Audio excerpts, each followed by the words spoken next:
حیدر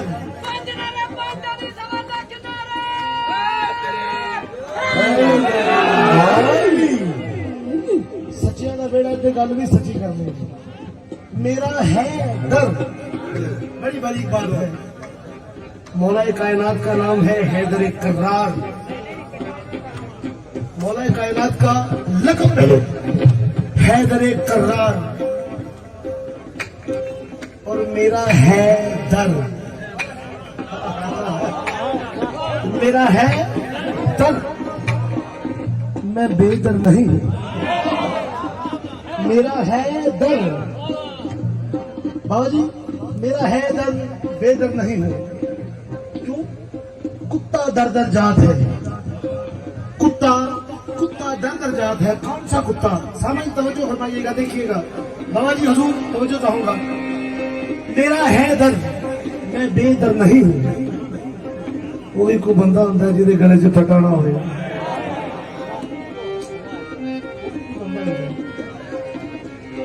وہ کوئی مقصد نہیں ہے. جہاں گل چ مرشد کا پٹانا ہو ہاتھی کا پٹانا ہو پیشوا کا پٹانا ہو. میرا ہے درد جو مولا کائنات کا ملنگ ہے ماننے والا ہے وہ کہتا ہے بتلاؤں میرا ہے درد میں بے در نہیں ہوں. کتا در در جات ہے. کون سا کتا؟ نفس کا کتا. کتا در در جات ہے قاسم بھائی. اسے در در در ہو اور ایک در کا ہو رہے اسے کبھی نہ در در ہو. حدیث ہے مصطفیٰ فرماتے ہیں محمد مصطفیٰ فرماتے ہیں کہ انا مدینۃ الوالی بابھا. انا مدینۃ والی بابھا میں علم کا شہر ہوں اور علی اس کا دروازہ ہے. جس نے بھی محمد مصطفیٰ تک پہنچنا ہے دروازہ علی سے گزر کے آنا پڑے گا. پھر حدیث ہے جو لوگ فرق ڈالتے ہیں یہ لوگ تب بھی فرق ڈالتے تھے. یہ وہی لوگ ہیں جو آج بھی فرق ڈالتے ہیں تب بھی ڈالتے تھے. تو مصطفیٰ نے کہا غدیر پہ کھڑے ہو گئے. غدیر پہ کہا کہ انا والی من نور والی.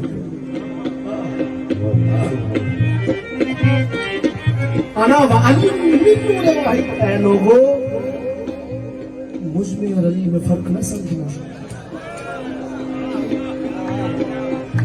جس نے مصطفیٰ سے محبت کی اس نے علی سے محبت کی اور جس نے علی سے محبت کی اس نے مصطفیٰ سے محبت کی اور جس سے علی نے دشمنی کی اس نے مجھ سے کی.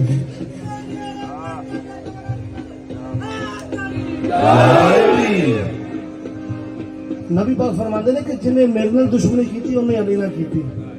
جنہیں علی نے دشمنی کی تھی انہیں میرے نال کی تھی. انا والی من نور واحد. فرق نہ سمجھنا. ایک صورت کی دو ہے مرتیہ حضور. ایک صورت کی ہے دو مرتیہ. ایک محمد اور ایک علی. علی کب سے ہیں؟ جب سے نبی ہیں.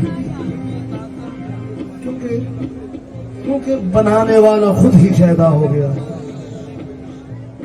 بنان والا آپ ہی کہتا ہے کہ سونے جی میں تینوں تے تیری آل نو بنایا ہے کسی نے نہیں بنایا.